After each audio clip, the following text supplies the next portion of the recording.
উফ, ছেড়ে দে আমাকে, ব্যথা পাচ্ছি। আমি তোদের ভাবি। ভাবিকে 500 টাকা দিলেই হয়ে যাবে।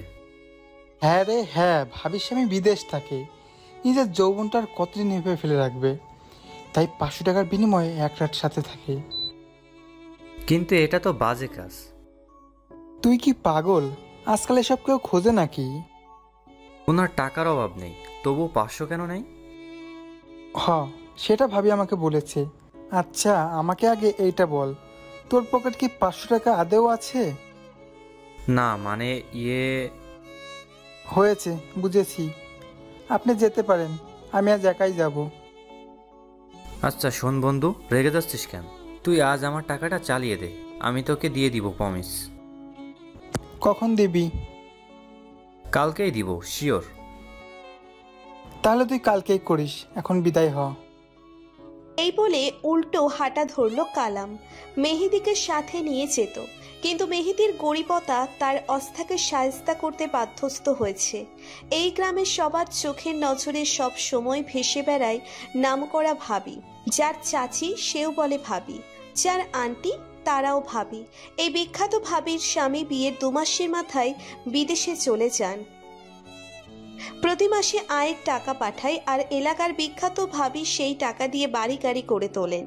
কিন্তু বাড়ি গাড়ি দিয়েই কি সব সুখ পাওয়া যায়? ওটাও তো লাগে। আর যেটা লাগে সেটা ভাবি 500 টাকার বিনিময়ে করে থাকেন। এই 500 টাকাগুলো ভাবি জমাতে থাকে। মাসে প্রায় কয়েক লাখের বেশি কামাই করে নেয়, আর সাথে ওনার যৌবন জ্বালাও মিটে যায়। চলুন ঘটনায় চলে যাই। ভাবির নাম জান্নাত।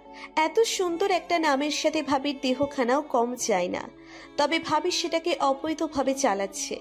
যদিও কিবা করার, ভাবির তো আর একা রাতে ঘুম আসে না, সাথে ঘুম পাড়িয়ে দেওয়ার জন্য একটা সঙ্গী দরকার পড়ে।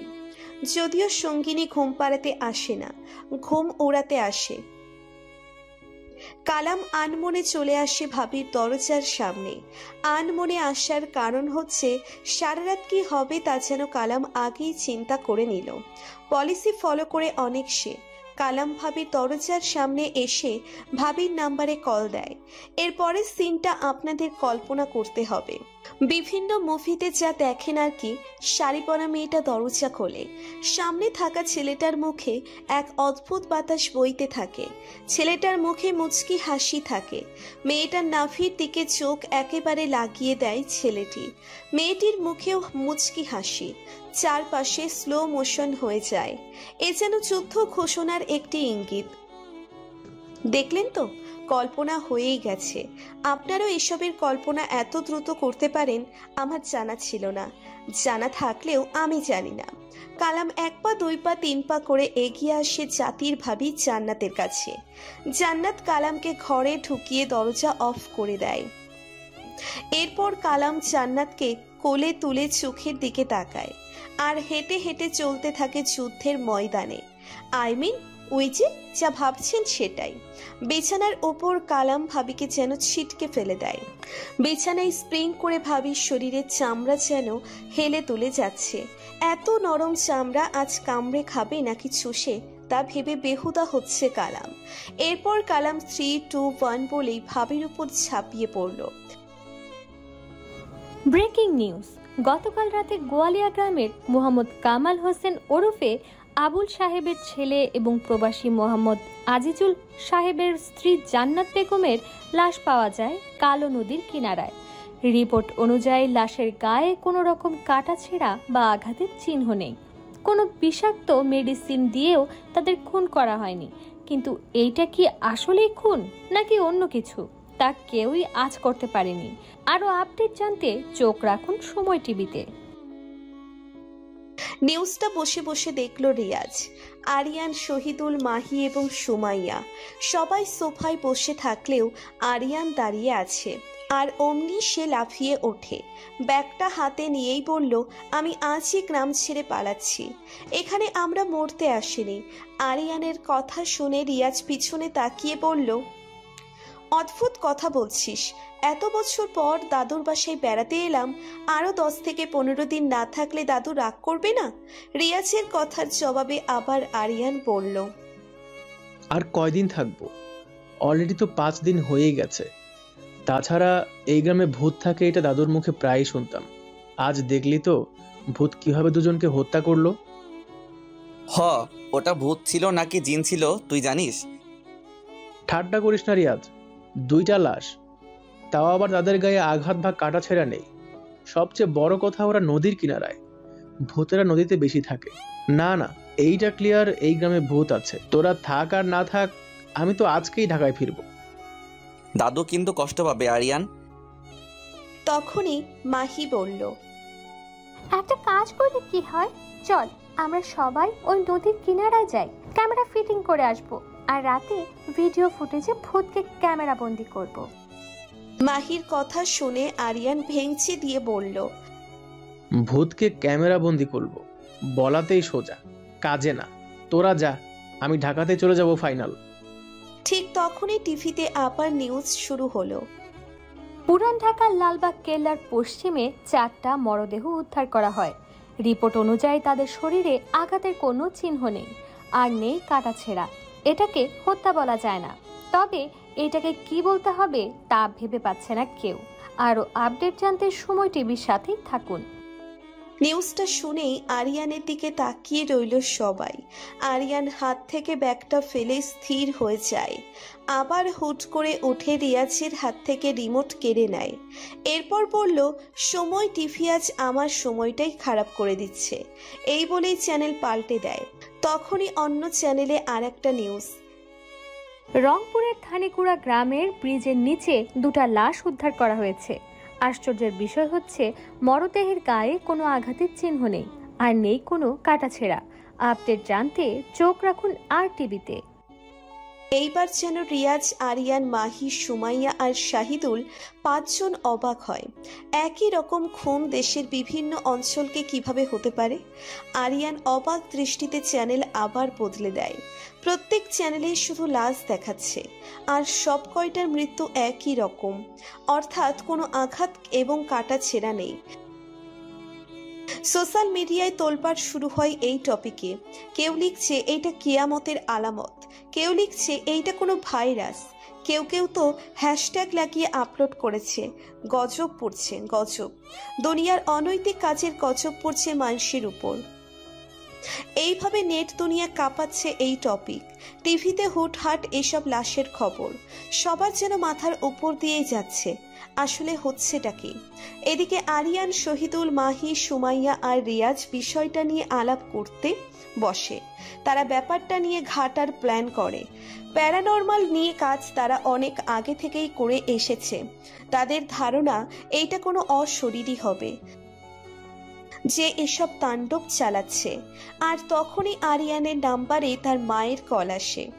আরিয়ান কল রিসিভ করতেই তার মা ওপাশ থেকে কান্না করতে করতে বলতে লাগলো, বাবা আরিয়ান, আমাদের সর্বনাশ হয়ে গেছে বাবা, তোর ভাইও মারা গেছে, তোর ভাইয়ের লাশ পাওয়া গেছে, তার খুনটাও সেম, গায়ে কোনো আঘাত নেই আর নেই কোনো কাটা ছেঁড়া। মুহূর্তের মধ্যেই আরিয়ানের হাত থেকে ফোনটা পড়ে যায়। আরিয়ানের চোখের কোণায় জলপাত উত্তোলন হতে থাকে। আরিয়ানের ভেঙে পড়া দেখে বাকিরাও ভেঙে পড়ে। আরিয়ান এইবার কড়া গলায় সবার উদ্দেশ্যে বলল, আমি এই খুনিকে বের করতে চাই। কিন্তু কথাটা বলার পরেই আরিয়ান কান্না শুরু করে। তার বড় ভাইয়ের মৃত্যু কিভাবে হয়ে গেল এইটা সে মানতেই পারে না। সবাই আরিয়ানের কান্না থামাতে চেষ্টা চালাচ্ছে। সন্ধ্যা ঘনিয়ে আসে। তার ডেথ বুক বইটা আরিয়ানের হাতে। মনোযোগ দিয়ে সে খোঁজার চেষ্টা চালাচ্ছে এই খুনের রহস্য। মাহি ব্লাড কান্ট্রি বইটা পড়ে যাচ্ছে, আর রিয়াজ দ্য ব্ল্যাক বুক বইটা নিয়ে আছে। এই খুন সম্বন্ধে বইয়ের কোথাও কিছু পাওয়া যেতে পারে। তাদের প্যারানর্মাল সম্বন্ধে কাজ শিখিয়েছিল ডক্টর এলিসেন। লোকটার নাম যেমন অদ্ভুত, তার কাজগুলোও তেমন। এলিসেন পূর্ব অনেক বিপদের ইঙ্গিত বইয়ে লিখে রাখতেন এবং সব ঘটনার ব্যাখ্যাও সে করত। এই অবধি সে 700+ বই লিখেছে। আরিয়ান এই কাজে কখনোই সায় দেয়নি, বন্ধুদের সাথে শুধু সময় দিত। আজ নিজের ভাইয়ের হত্যার প্রতিশোধ নিতে সেও এলিসেনের দেওয়া বই পড়তে থাকে। রাত 2টো পার হয়ে গেছে। টেবিলের উপর মাথা রেখে ঘুমিয়ে পড়েছে সবাই, কিন্তু ছোট একটা লাইটের নিম আলোয় আরিয়ান বই পড়ে আছে। এরকম জেদ আরিয়ান কখনো ধরেনি। নিজের মাকেও বলেছে সে ভাইয়ের খুনের বদলা নেওয়া ছাড়া বাড়িতে যাবে না। বই পড়তে পড়তে রাত গভীর হয়ে যায়, প্রায় 3:30 বেজে যায়। রিয়াজ টেবিল থেকে মাথা তুলে আরিয়ানকে বলল, আরে এত পাগল হলে চলবে? সকালে পর এইভাবে করলে তো তুই নিজে অসুস্থ হয়ে যাবি। দেখ তোর দেখায় সবাই টেবিলে কিভাবে শুয়ে পড়েছে। রিয়াজ যেন কথাগুলো কোনো মৃত ব্যক্তিকে বলেছে। আরিয়ানের কানের মাছিও নড়েনি। রিয়াজ সবাইকে ডাকতে শুরু করে। ঘুমের তালে আলাফোলা হয়ে জেগে যায় সবাই। রিয়াজ চোখ কচলাতে কচলাতে বলল, রাত অনেক হয়েছে, আয় সবাই শুয়ে পড়ি। সবাই যার যার রুমে চলে যায়, কিন্তু আরিয়ান বইয়ের পাতা উল্টিয়ে যাচ্ছে। এই অবধি এলিসেনের দেওয়া 78টি বই সে শেষ করেও ফেলেছে। সকাল 9টা। মাহি গড়াগড়ি করে শোয়া থেকে ওঠে, দেখে ওর শরীর অনেক ব্যথা। রাতে টেবিলে বসে ঘুমিয়ে যাওয়ায় কোমরে ব্যথা অনুভব করে। সুমাইয়ারও সেম অবস্থা। ওরা দুজন উঠে রিয়াজদের রুমে আসে। রিয়াজ আর শহীদুল রুমে শুয়ে আছে, আরিয়ান নেই। মাহি দৌড়ে এসে দুজনকেই ডাক দেয়। ওরা মাহির ডাকে লাফিয়ে ওঠে। মাহি চিৎকার দিয়ে বলল, আরিয়ান কোথায়? রিয়াজ সহ সবাই লাফিয়ে উঠে দৌড়ে যায় পড়ার টেবিলের রুমে। গিয়ে দেখে নিচে কয়েকশত বই পড়ে আছে। আরিয়ান আর একটা বই অলরেডি পড়া শুরু করেছে। রিয়াজ বিরক্ত হয়ে ওর কাছে গিয়ে বলল, তুই কি পাগল হয়ে যাচ্ছিস? এইভাবে তো মরেই যাবি। এক রাতে এত বই কিভাবে পড়লি? আর নিজের শরীরটাও তো ভালো থাকবে না। আরিয়ান কোনো জবাব দিচ্ছে না। সে যেন ডুবে গেছে বইয়ের পাতায়। তার এই খুনের রহস্যের ব্যাখ্যা বের করাই লাগবে। তখনই আরিয়ানের নাম্বারে আর একটা কল আসে। আরিয়ান ফোনের দিকে তাকাচ্ছেই না। শহীদুল ফোন রিসিভ করে লাউড স্পিকারে দেয়। ওপাশ থেকে আরিয়ানের বাবা কান্না করে বলে যাচ্ছে, গতকাল রাতে তোর মা মরে গেছে আরিয়ান। শরীরে কোনো আঘাতের চিহ্ন নেই, আর কাটাছেঁড়াও নেই। লাশ পাওয়া গেছে রাস্তার পাশে। আরিয়ান কথাটা শুনেই হাত থেকে এইবার বইটা টেবিলে রেখে দেয়। সবাই আরিয়ানের দিকে তাকিয়ে আছে। আরিয়ান হঠাৎ বইটা দেওয়ালে ছুঁড়ে মেরে জোরে জোরে চিৎকার দিতে লাগলো। রিয়াজ ধরতেই যাবে, তখনই আরিয়ান বসা থেকে উঠে চেয়ারটা ধরে। এরপর সজোরে জানালায় নিক্ষেপ করে। জানালার কাঁচ ভেঙে চুরচুর হয়ে যায়। আরিয়ান যেন পাগল হয়ে গেছে। আরিয়ানের পাগলামি দেখে সবাই তাকে থামানোর চেষ্টা করে যাচ্ছে। এদিকে মাহির ফোনেও আর একটা কল এসেছে। সেখানে মাহির বোনের মৃত্যুর সংবাদ দেয় মাহির মা। আর মাহির বোন মোহনার মৃত্যুও সেম। গায়ে কোনো আঘাতের চিহ্ন নেই, আর নেই কোনো কাটাছেঁড়া। মাহির সংবাদে এখন আরিয়ানও চুপ হয়ে গেছে। সবাই মাহির দিকে তাকিয়ে আছে, আর শুরু হয়ে গেছে মাহির কান্না। সুমাইয়া আর শহীদুল এসে মাহিকে সান্ত্বনা দিচ্ছে। আরিয়ান টেবিলের এক কোণায় বসে আছে। রিয়াজ জানালা দিয়ে বাহিরে তাকিয়ে আছে। সবকিছু মুহূর্তের মধ্যেই নীরব হয়ে গেল। হুটহাট এমন ঘটনা যেন পুরো বাংলাদেশকে আতঙ্কিত করে তুলছে। নেই কারো কোনো রহস্য উন্মোচন করার পথ। চারিদিকে শুধু মৃত্যুর সংবাদ ছড়িয়ে ছিটিয়ে। মৃত্যু মৃত্যু মৃত্যু শব্দটা শুনতে শুনতে ভালো মানুষগুলো নিজেদের মৃত ভাবতে শুরু করে দেয়। কারণ সবাই ভেবেই নিচ্ছে যে তারাও হুট করে খুন হয়ে যাবে, আর তাদের দেহে থাকবে না কোনো আঘাতের চিহ্ন এবং নেই কোনো কাটাছেঁড়া। সবার মাঝেই হুট করে আরিয়ান বলে ওঠে, গত রাতে বই পড়তে পড়তে আমার চোখে একটা জিনিস আটকে যায়। আরিয়ানের কথা শুনে সবাই আরিয়ানের দিকে তাকায়। এদিকে আরিয়ান হাতের আঙ্গুল উপরে তুলে কি যেন ভেবে যাচ্ছে। মাহি, সুমাইয়া, শহীদুল এবং রিয়াজ চারজনই আরিয়ানের চারপাশে ঘিরে দাঁড়ায়। কিছুক্ষণ পর আরিয়ান বলল, কোন বইতে যেন লেখা ছিল একটা লাঠির এমন এক শক্তি আছে যা দিয়ে কয়েক সেকেন্ডে দেশের এক প্রান্ত থেকে অন্য প্রান্তে যাওয়া যায়, এবং এই লাঠির মাঝেই একটা অশরীরীর জীবন আটকে থাকবে, যে অশরীরী অনেক ভয়ঙ্কর হবে।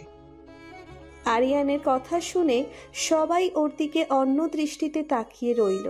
তারা যেন কিছুই বোঝেনি। রিয়াজ বলল, মানে আমরা বুঝিনি, ক্লিয়ার করে বল।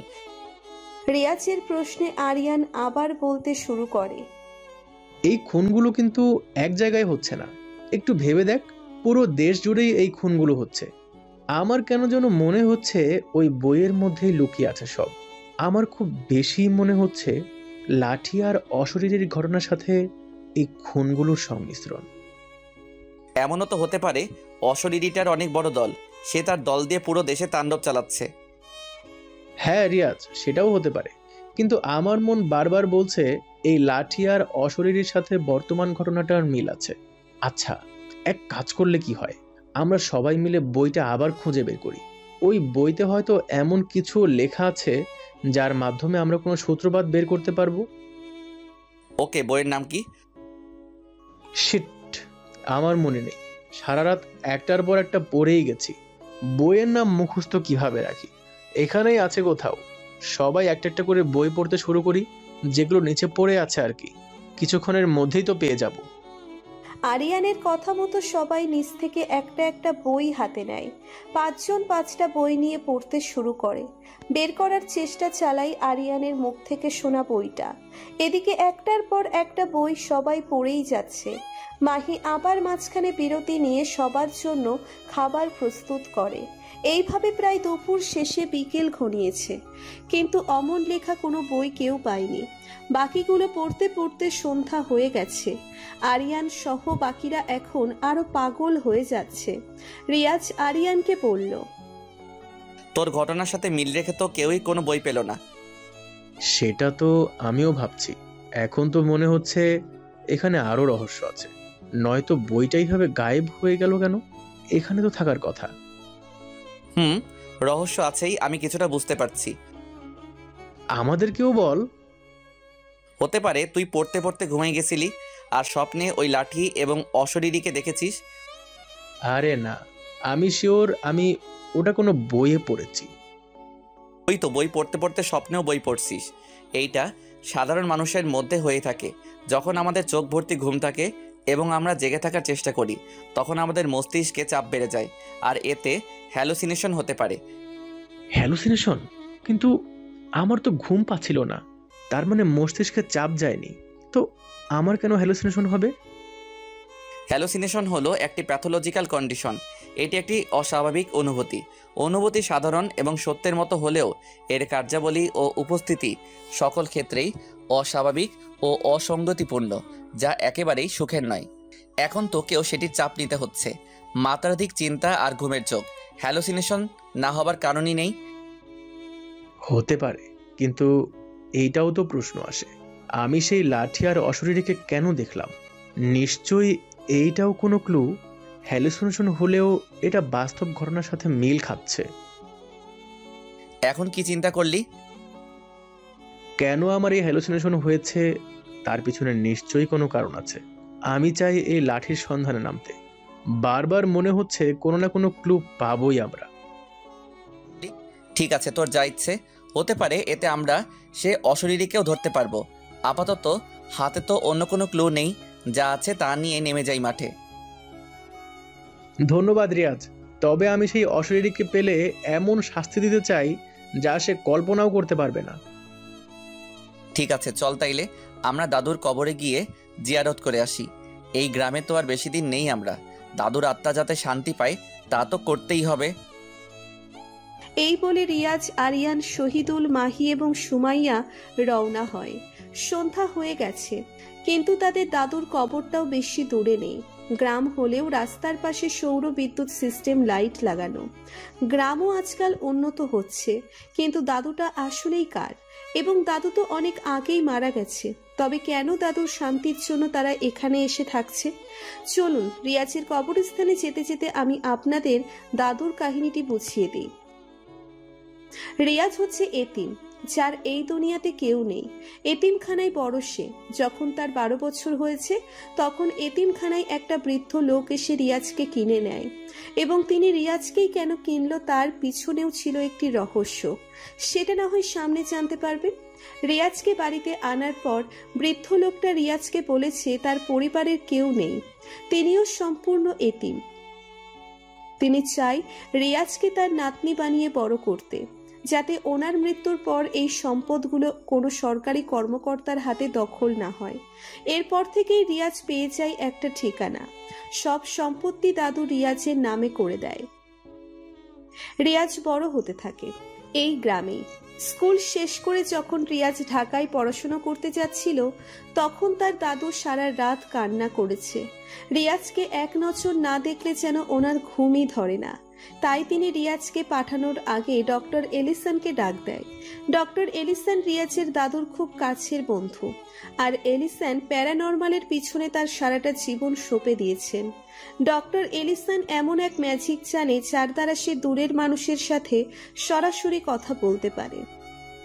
আর এইটার জন্য তিনি একটা ফুল ব্যবহার করেন, যে ফুলের ঘ্রাণ নিতে নিতে যার চেহারা কল্পনা করা হবে তার সামনে চলে যেতে পারে, তবে দেহ দেখা গেলেও থাকবে বাতাসের মতো, অর্থাৎ স্পর্শ করা যাবে না, কিন্তু সবই দেখা যাবে। এখানে আবার আর একটা কথা, সে দেখতে চায় বা যার সামনে যাবে তার কাছেও এই ফুল থাকতে হবে। তাই এলিসন রিয়াজকে একটা এবং তার দাদাকে একটা ফুল দেয়, যার দ্বারা রিয়াজ ঢাকায় পড়াশোনা করলেও তার দাদু তাকে যখন মন চাইবে দেখতে পারবে। যদিও সেই সময় ভিডিও কলের সিস্টেম ছিল না, আর না ছিল স্মার্টফোন। রিয়াজ ঢাকায় যাবার পর প্রতিদিন তার দাদুর সাথে এই ফুলের দ্বারা কথা বলতো। এর মাঝে কলেজে রিয়াজের সাথে পরিচয় হয় আরিয়ান, মাহি, শহীদুল এবং সুমাইয়ার। ওরা বিশ্বাসই করতে পারেনি একটা ফুলের ঘ্রাণ নিয়ে অন্য জায়গার মানুষের সামনে যাওয়া যায়। রিয়াজ সবাইকেই এই ফুল দিয়ে তার দাদুর সাথে কথা বলায়। এরপর ওরা রিয়াজের প্রতি আরো আকর্ষিত হয়ে যায়। এইভাবে চলতে লাগলো দিন। সবাই রিয়াজের দাদুকে ওদের দাদুর মতোই দেখে যাচ্ছিল। দাদুর হয়ে যায় 5 জন নাতনি।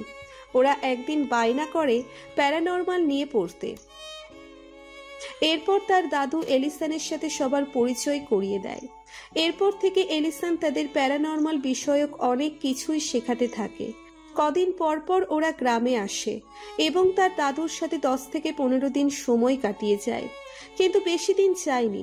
একদিন রিয়াজ ফুলের ঘ্রাণ নিয়ে যখনই তার দাদুর সাথে কথা বলতে চায়, তখনই ফুল থেকে পোড়া গন্ধ বের হতে থাকে।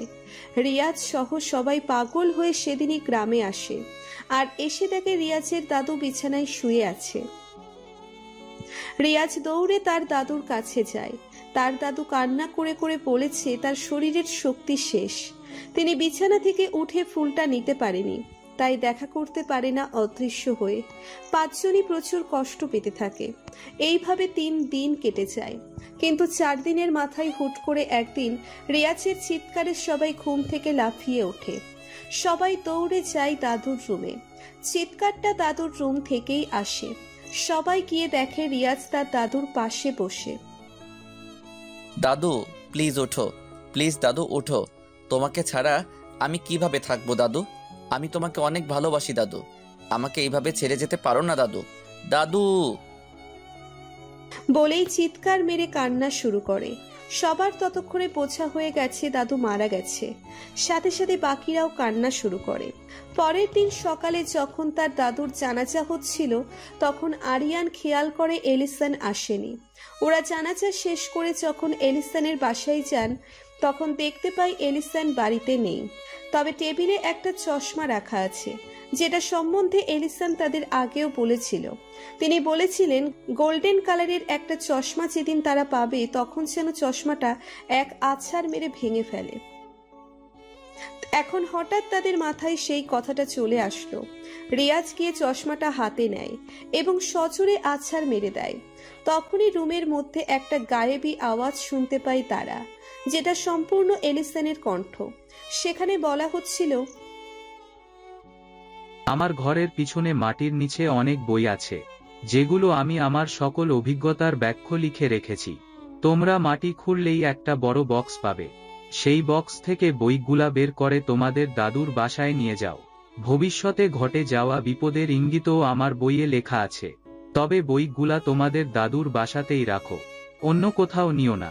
আর আমিও আর বেঁচে নেই। তোমার দাদুর হয়াতের উপর আমার বেঁচে থাকা নির্ভর ছিল। তোমাদের দাদুর সাথে আমিও উপরে চলে গেছি, আমাকে আর পাবে না তোমরা। তবে শেষ একটা কথা, তোমাদের দাদুর ইচ্ছে ছিল প্রতি বছরে একবার এসে দাদুর বাসায় থেকে যেতে।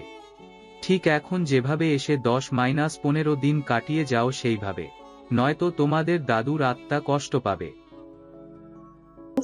এইটার পর আওয়াজটা বন্ধ হয়ে যায়। দাদু এবং এলিসান দুজনকে হারিয়ে ওরা অনেকটাই হতাশ হয়। সবাই এলিসানের কথা মতো বইগুলো বের করে দাদুর বাসাতেই রাখে, আর বইয়ের ওপরেই প্যারানর্মাল বিষয়ে শিখতে থাকে। একই রিয়াজটা তার দাদুর কবরস্থানে চলে এসেছে। চলুন বর্তমানে ঘটনায় ফিরে যায়। ওরা কবরস্থানে এসেই কবর জিয়ারত করে নেয়। জিয়ারত শেষ করে যখনই ফিরতে যাবে ঠিক তখনই সবাই খেয়াল করে কবরস্থান থেকে কারো চিৎকারের শব্দ শোনা যাচ্ছে। এদিকে সবাই ভয় পেয়ে পেছনে তাকায়, আর যা দেখে তা সত্যিই অকল্পনীয় ছিল। ওরা দেখে কবরস্থান থেকে তাদের দাদুর বন্ধু এলিসানের মতো একটা মানুষ তাদের দিকে ছুটে আসতে চাইছে। মানুষটার দেহ পুরো কালো ধোঁয়াশার মতো। এই ধোঁয়াযুক্ত এলিসান ছুটে আসতে চাইলেও কবরস্থান থেকে কেউ এলিসানের পা ধরে রেখেছে, যেন এলিসান আসতে চাইলেও আসতে পারছে না।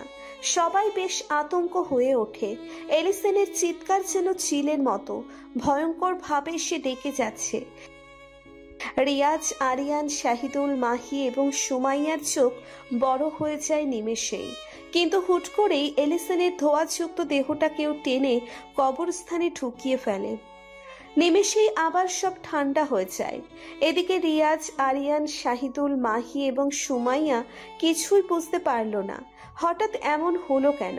নীরবতার মাঝে আরিয়ান বলে ওঠে, আমার মনে হচ্ছে এলিসন কিছুর ইঙ্গিত দিল। আরিয়ানের কথা শুনে রিয়াজ জবাব দিল, যেমন? আমার কেন যেন মনে হলো এলিসন আমাদের কিছুর ইঙ্গিত দিয়ে গেল। কিন্তু কিসের? সেটাই তো ভাবছি। এলিসন ইঙ্গিত দিতে এসেছে, কিন্তু কেউ তাকে আটকাচ্ছে। কে আটকাচ্ছে আর কিসের ইঙ্গিত দিচ্ছে, তাও আমাদেরই কেন দিচ্ছে?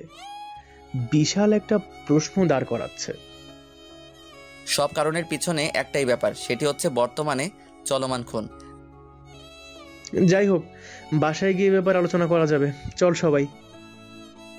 রিয়াজ, আরিয়ান, শাহিদুল, মাহি এবং সুমাইয়া রওনা দেয় আবার বাসায়। টিভির সামনে বসে আছে রিয়াজ, আরিয়ান এবং শাহিদুল। সুমাইয়া আর মাহি খাবারের ব্যবস্থা করে যাচ্ছে। টিভিতে এক একটার পর এক একটা খুনের নিউজ। সব খুন একই রকম, একই নিয়মে মৃত্যু হচ্ছে অহরহ, কিন্তু লজিক কারো মাথায় ঢুকছেই না। কাটা ছেঁড়া ছাড়া, কোনো রোগ ছাড়া, বডিতে আঘাতের চিহ্ন বা মেডিসিন ছাড়া মানুষগুলো কেন মরছে? সময় টিভির নিউজে দেখাচ্ছে এই 2 দিনে প্রায় 5 কোটির উপরে মানুষ মৃত হয়েছে। আরিয়ান তার মায়ের জন্য কান্না করেই যাচ্ছে, আর মাহিও অনেক মনমরা। খাবারের পর রিয়াজ, আরিয়ান, শাহিদুল, মাহি এবং সুমাইয়া বাড়ির উঠোনে বসে আলাপ করছিল। রিয়াজ বসা থেকে উঠে বলল, আমার অনেক ঘুম পাচ্ছে, তোরা রহস্য বের করার চেষ্টা কর, আমি গেলাম। হুট করে রিয়াজের এমন আচরণ কারো কাছেই সুবিধের ঠেকল না। রিয়াজ তো সব সময় কাজের মাঝে অনেক মন দেয়। মিশন সাকসেস হওয়া ছাড়া কখনোই ঘুমের নাম মুখে নেয় না। সবাই রিয়াজের দিকে তাকিয়ে রইল। রিয়াজ দরজা দিয়ে বাসায় ঢোকার আগে পিছনে তাকিয়ে বলল, বাড়ির পিছনের কবরস্থানে একটু যা। কবরস্থানের পশ্চিমে যে আম গাছ আছে ওটার নিচে মাটি খুঁড়লে কিছু পেতে পারিস। এটা বলেই রিয়াজ দরজা অফ করে দেয়। এদিকে আরিয়ান, শাহিদুল, মাহি এবং সুমাইয়া কিছুই বুঝতে পারল না। ওরা একজন একজনের দিকে তাকিয়ে থাকে কিছুক্ষণ, এরপর এক দৌড় দেয় কবরস্থানের দিকে। ওরা কবরস্থানে পৌঁছেই পশ্চিম পাশের আম গাছটা খুঁজে বের করে। এরপর আরিয়ান একটা গাছের খুঁটে গিয়ে মাটি খুঁড়তে লাগলো। মাটির খুঁটির আঘাত করার সাথে সাথে খুঁটিটা অনায়াসে ঢুকে যাচ্ছে, অর্থাৎ এখানে একটা গর্ত আছে। যা কয়েকদিনের গর্ত করতেই একটা বক্স পায়। বক্সটা টেনে বের করে উপরে তুলে নেয়। শাহিদুল বক্সটা খুলতেই দেখে ভিতরে একটা বই। রাত তার উপর, চারপাশে চাঁদের আলো ছাড়াই কিছুই নেই। তার বই দেখা গেলেও নাম দেখা যাচ্ছে না। মাহি নিজের ফোনের লাইট অন করে তখনই আর দেখে বইয়ে লেখা আছে মুখোশের আড়ালে। এরা সবাই বেশ অবাক হয়। আরিয়ান বইটা বের করতেই খেয়াল করে বইয়ের উপরে ছোট্ট করে এলিসনের নাম লেখা, অর্থাৎ এইটা এলিসনের আর একটা বই যা তারা আগে দেখেনি। সবাই মিলে সেখানেই বইটা পড়তে শুরু করে। বইয়ের প্রথমেই লেখা আছে মুখোশের আড়ালে কেউ একজন ঘুরে বেড়াবে। তারা থাকবে 5 বন্ধু। এই 5 বন্ধুর মধ্যে একজন হবে অশরীরী শক্তির মালিক, যার মধ্যে থাকবে রক্ত চোষার এক মায়াবী জাদু। সে মানুষের চোখের দিকে তাকিয়েই দেহের ভিতরের সব শক্তি কেড়ে নিতে পারবে, আর অপর ব্যক্তির শক্তি কেড়ে নিতে ভিকটিম মারা যাবে, যার গায়ে থাকবে না কোনো কাটা ছেঁড়া আর না থাকবে আঘাতের চিহ্ন।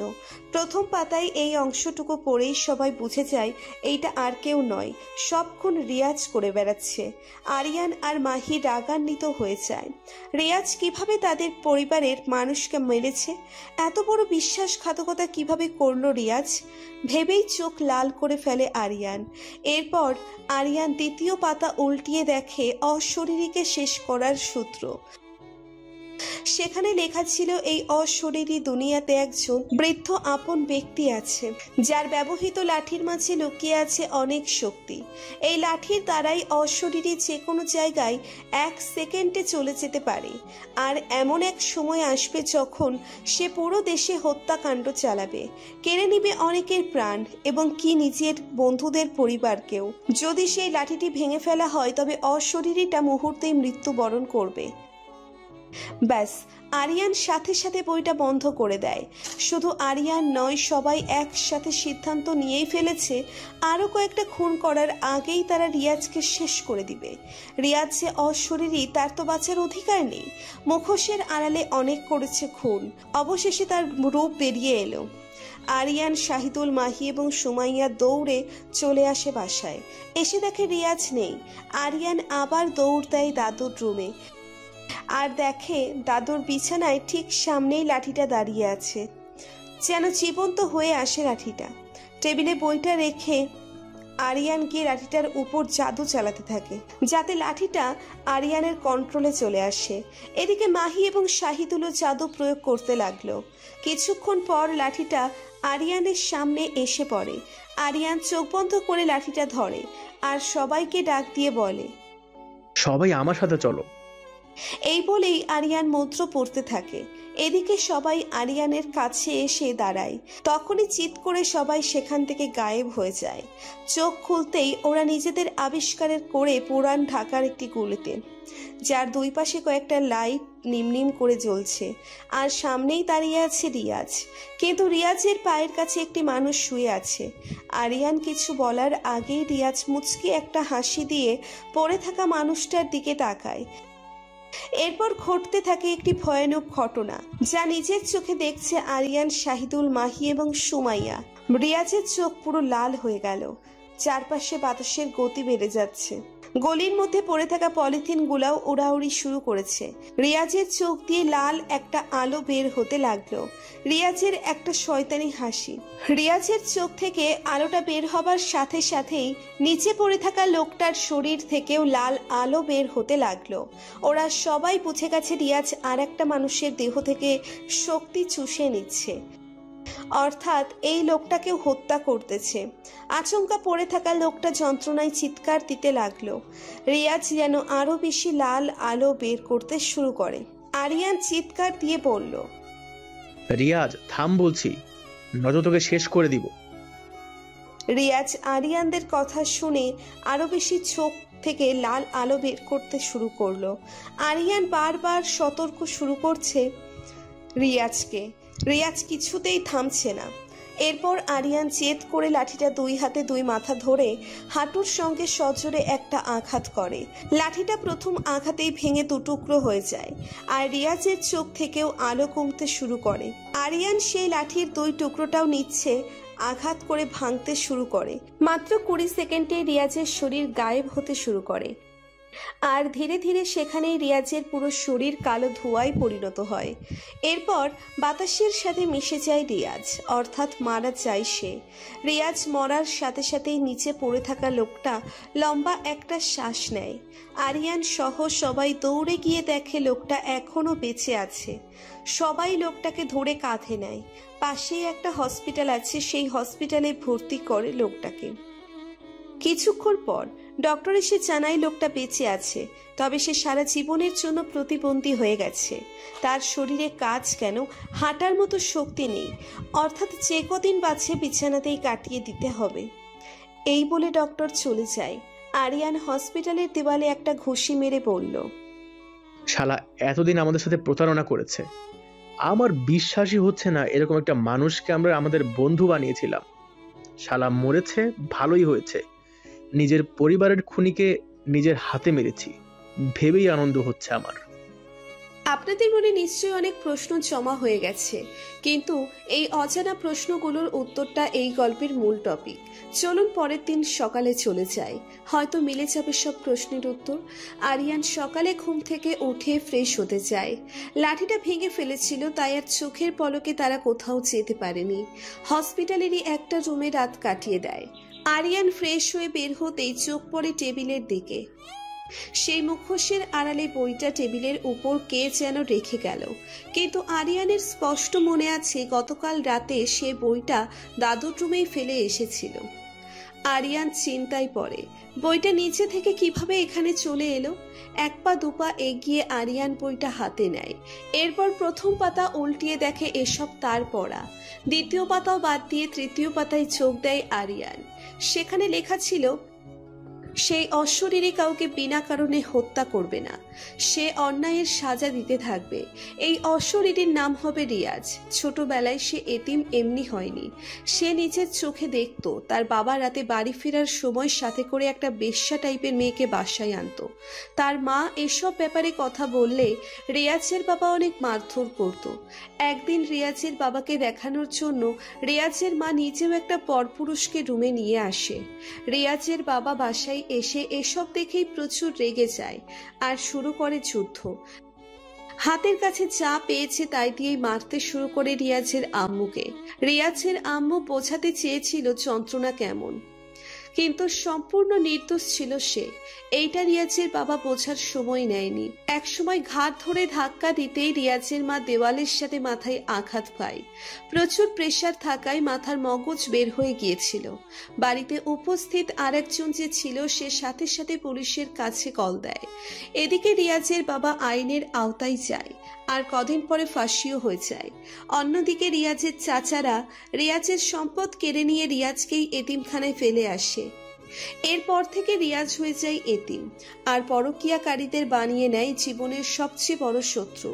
এসব রিয়াজের দাদু একদিন জেনে যায় আর মৃত্যুর আগে তার দাদু রিয়াজকে নিজের লাঠিটা দেয় এবং বলে দেয় এই লাঠির দ্বারা রিয়াজ খবর পেয়ে যাবে কোথায় পরকীয়া হচ্ছে এবং 1 সেকেন্ডে সে ইচ্ছে করলে 5 জন মানুষকে হত্যা করতে পারবে এবং এই লাঠির দ্বারাই অন্যদের দেহ থেকে শক্তি চুষতে পারবে, তবে নিজেকে অশরীরী বানাতে হবে। এইটা ভেবে রিয়াজের দাদু আমাকে মেরে ফেলবে, অর্থাৎ আমি এলিসেন। হ্যাঁ, আমি এলিসেন, কোনো মানুষ নয়, আমাকে বানানো হয়েছে। রিয়াজের দাদু আমাকে বানিয়েছেন একটা অলৌকিক শক্তি দিয়ে, আর সেই শক্তি রিয়াজের দেহে প্রবেশ করিয়ে আমাকে তার দাদু ধোয়া রূপে কবরে নিয়ে যাবে। কিন্তু বড় কথা হচ্ছে যেদিন রিয়াজ সব কয়টা অপরাধীকে মারতে পারবে সেদিন সে নিজেও গায়েব হয়ে যাবে, কারণ প্রকৃতপক্ষে রিয়াজ তখন একটা অশরীরী মাত্র। তার প্রতিশোধ শেষে তাকে ফিরে যেতে হবে জিনদের রাজ্যে। আরিয়ান হাত থেকে বইটা ফেলে দিয়ে কান্না শুরু করে। আরিয়ানের কান্না শুনে বাকিরাও দৌড়ে আসে। আরিয়ান বইটা দেখিয়ে দেয় আর বাকিরা পড়তে শুরু করে। এলিসেনের এই বই রিয়াজ সেদিনই লুকায় যেদিন আরিয়ান ঘুমের মাঝেই একটুখানি পড়ে ফেলে। দেশের সব পরকীয়া সম্পর্ক ধ্বংস করার পর রিয়াজ নিজেই আর মৃত্যু বের করে নেয়। আফসোস, এই অশরীরী আর ফিরে আসবে না। আবার হয়তো শুরু হবে ঘরে ঘরে পরকীয়া।